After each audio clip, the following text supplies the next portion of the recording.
दोस्तों, जहाँ पे फायर का सिस्टम रहता है वहाँ पे ऐसा एक टैंक और इसके बाद में ये पाइपलाइन रहता है। पाइपलाइन के अंदर में एक प्रेशर स्विच लगा रहता है और प्रेशर स्विच ये पंप को कैसे कंट्रोल करता है, तो आज की वीडियो में हम लोग यही डिस्कस करने वाले हैं। अभी ये हो गया टैंक, हो गया ये, हो गया पंप, हो गया, ठीक है। और ये समझ लीजिए ये इसका हो गया वाटर पाइप की लाइन हो गया, मतलब पाइप की लाइन हो गया ये।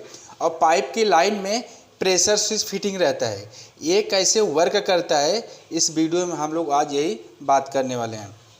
ये यहाँ पे एक वाल है, जैसे वाल को खोलेंगे यानी समझो ये पानी का प्रेशर भरा रहता है, ठीक है। पानी का प्रेशर भरा रहता है, जैसे पानी का वाल खोलेंगे वैसे इसका प्रेशर पानी का ड्रॉप होएगा तो ये पंप ऑटोमेटिक चालू होना चाहिए।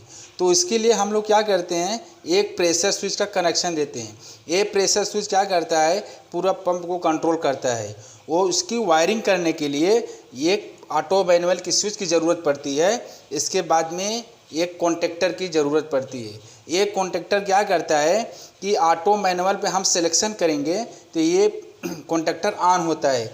जब कॉन्टेक्टर ऑन होएगा तो पंप चालू होएगा, जब कॉन्टेक्टर बंद हो जाएगा तो ये मोटर अपना बंद हो जाएगा, ठीक है। अभी ये इसमें सेलेक्टर स्विच के अंदर में 3 पॉइंट है, एक ऑफ पोजीशन है और दूसरा ऑटो है, एक मैनुअल है। अगर हम मैनुअल में डालेंगे तो मेरा स्टार्टर ये पुश बटन के थ्रू ऑन होएगा।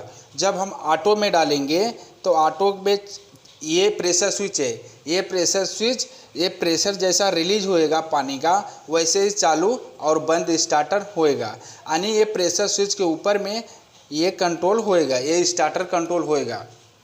और ये है पावर कॉन्टेक्टर, ये है ओवर रोड रिले। इसके ऊपर एक एडम ब्लॉक फिटिंग है। ये एडम ब्लॉक इसके ऊपर ऐसा फिटिंग होता है, ये ऊपर की तरफ ऐसा ऊपर की तरफ ये बाहर निकलता है और नीचे की तरफ ऐसा खींचने पर ये बंद हो जाता है, यानी कि ये अंदर से लॉक सिस्टम है। और ये है ओवर रोड रिले। ये रिले क्या करता है, मोटर को कंट्रोल करता है। और ये कॉन्टेक्टर क्या करता है, मोटर को 3 फेज सप्लाई चालू और बंद करता है। अभी हम सर्किट के बारे में बताते हैं, इस सर्किट का वायरिंग कैसे होता है। इसके लिए 3 पोल का एक एमसीबी और ये हो गया पावर कॉन्टेक्टर और ये हो गया पावर कॉन्टेक्टर, ये हो गया पावर कॉन्टेक्टर की ज़रूरत पड़ती है। इसके बाद में ओवरलोड रिले की ज़रूरत पड़ती है। और ये हो गया कंट्रोल सर्किट, ये हो गया पावर सर्किट। कंट्रोल सर्किट की वायरिंग कैसे होता है, देखो एमसीबी जब ऑन करेंगे तो कंट्रोलिंग ये ऑन होना चाहिए। जब एमसीबी ऑन करेंगे तो मेन एमसीबी ऑन करेंगे तो ये सप्लाई इधर सर्किट के अंदर में आना चाहिए, ठीक है। जैसे एमसीबी हमने ऑन किया, एमसीबी ऑन करने के बाद में ये 95.6 ये रिले का कॉन्टैक्ट है। रिले का कॉन्टैक्ट है 95 और 96। ये कॉन्टैक्ट किसके लिए डालते हैं, जब भी मोटर अपना ओवरलोड होएगा तो यहाँ से ये रीसेट हो जाता है, सप्लाई कट हो जाएगा। जब सप्लाई कट हो जाएगा तब तुम्हारा पंप बंद हो जाएगा। नहीं तो क्या होएगा, पंप अगर बंद नहीं होएगा तो ये पंप जलने का चांस रहेगा, क्योंकि ओवरलोड होएगा तो मोटर गर्म होता है। जब मोटर गर्म हो जाएगा तो मोटर ऐसे शॉर्ट सर्किट हो जाता है। इसके लिए ओवरलोड रिले लगाते हैं। यहाँ से सप्लाई निकालेंगे, किधर डालेंगे, ये रिले के 95 में, 96 के वापस सप्लाई इसके नीचे की तरफ से जब निकालेंगे कहाँ पे सप्लाई आएगा, ये ऑटो मैनुअल की स्विच में। ऑटो के मैनुअल के स्विच में 1 नंबर में यहाँ पे कनेक्शन होता है। इसके बाद में 2 नंबर में कनेक्शन होएगा, ये हो गया 2 नंबर।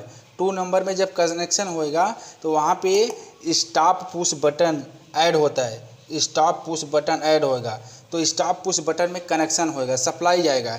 इसके बाद में उसका आउटपुट जो सप्लाई निकलेगा 2 जगह जाएगा। किस में जाएगा, एक कॉन्टेक्टर के 13 नंबर में जाएगा और इसके बाद में एक स्टार्ट और पुश बटन ऐड करना पड़ता है इसमें।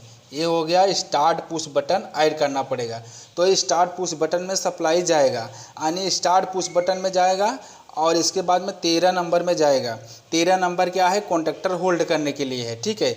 ये कॉन्टेक्टर है, इसमें जाएगा 13 नंबर, ये होल्डिंग के लिए।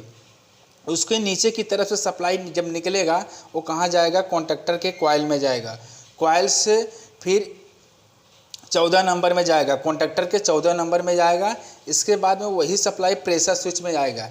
प्रेशर स्विच में क्या रहता है, एक कॉमन रहेगा, दूसरा NO, तीसरा NC। यानी प्रेशर स्विच में 3 वायर का पॉइंट रहता है, बीच का सेंटर का रहेगा कॉमन रहेगा। कॉमन का मतलब सप्लाई हो गया, इसमें सप्लाई देना पड़ता है। इसके बाद में ऊपर की तरफ NO रहेगा। NO का मतलब जब ये प्रेशर्स लाइन में जब प्रेशर पानी का भरेगा तो ये इंटरचेंज हो जाता है। NC का NO होता है, NO का NC होता है।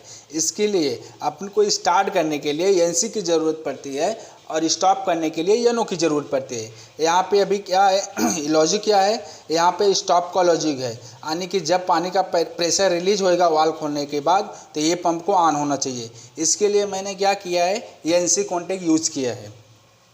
फिर प्रेशर स्विच के थ्रू सप्लाई कहाँ जाएगा, कॉन्टैक्टर के कॉइल में। जब कॉन्टैक्टर के कॉइल में सप्लाई जाए, कॉन्टैक्टर ही ऑन हो जाएगा। ये हो गया ऑटो की लाइन हो गया, ठीक है। ये सप्लाई कहाँ जाएगा, A1 से डायरेक्ट सप्लाई किस में जाएगा, ये प्रेशर स्विच में जाएगा। और प्रेशर स्विच का जो आउटपुट निकलेगा NC, वो सीधा कॉन्टैक्टर के कॉइल में जाएगा, ठीक है। ये ऑटो की लाइन हो गया। और दूसरा A2 हो गया मैनुअल, ये मैनुअल की लाइन हो गया। ये मैनुअल में डालेंगे तो पुश बटन काम करेगा, ऑटो में डालेंगे तो प्रेशर स्विच के ऊपर ये स्टॉप और स्टार्ट होएगा। ये है कंट्रोल सर्किट। और ये सिस्टम फायर का जो सिस्टम रहता है पाइपलाइन, वो प्रेशर स्विच के ऊपर ये कंट्रोल सर्किट ये ऐसे कंट्रोल करता है, ठीक है।